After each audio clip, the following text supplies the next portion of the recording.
Mother-in-law lied to ask for money to get a tattoo. My husband and I are both 29 years old, married for 2 years and have a 1-year-old baby boy. I am an English teacher. My monthly income is about 20 million Vietnamese dongs. My husband is a construction engineer. His income is similar to mine, but he has to work hard, go on a business trip, drink alcohol and be on duty at night. I wanted my husband to change his job for a long time, but he couldn't do it. If my biological parents weren't nearby, I wouldn't know how to handle it every time he went on a business trip. We now live in a 3-bedroom apartment that was given to me by my parents when they got married. My parents are just retired civil servants. But after many years of effort and accumulation, they have acquired the property of a house and given me an apartment 8 kilometers away from my parents' house.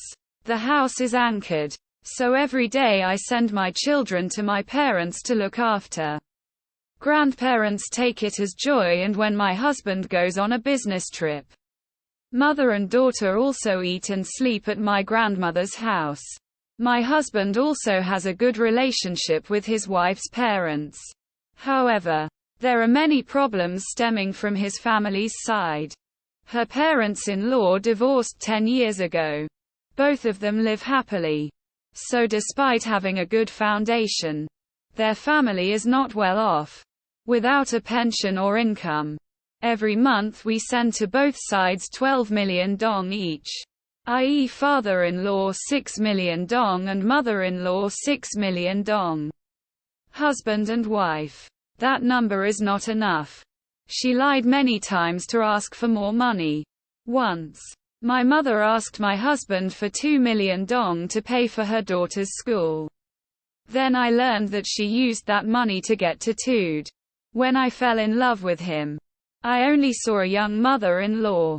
But I didn't think she would live like that. After that, my husband no longer voluntarily gave his mother money, but always asked my opinion.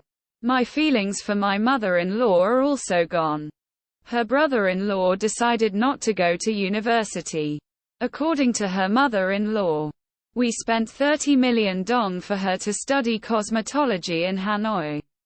While I was at school, my mother-in-law wanted to stay in Hanoi selling goods to earn money. So she asked my husband for 10 million dong to open a water shop with a lot of notes. Because I knew that living together would cause conflicts, I took the initiative to tell my husband to let my mother rent a separate house. He didn't want to because my house was empty to 2 rooms. Moreover, my mother and brother-in-law could help me with food and childcare. You will feel safe when you go to work. So my mother and brother-in-law have been with us for 2 months. I go to work every day, so there is not much friction. There were days when I was busy getting up early to prepare for work, sending my children to my biological parents, while my mother and brother-in-law were still sleeping, serving meals. Mother and brother-in-law carefree beauty, shopping, eating at restaurants and then checking in on social networks. All expenses. Of course still my husband spends.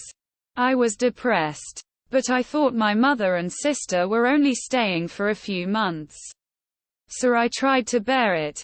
Recently, I overheard a phone call between my mother-in-law and friends. She sold her house in the countryside, the only property inherited from her grandparents, to pay off debt. I don't know what debt. Currently, her mother-in-law is literally 4-headed, unable to cling to anyone but my husband and I. I haven't told my husband about this and don't know what to do next.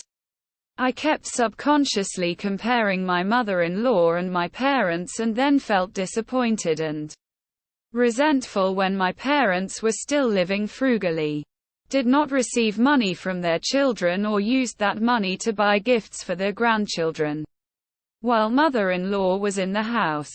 Enjoy everything available. I became annoyed and irritable with my husband, but then felt sorry for him because no one could choose their parents.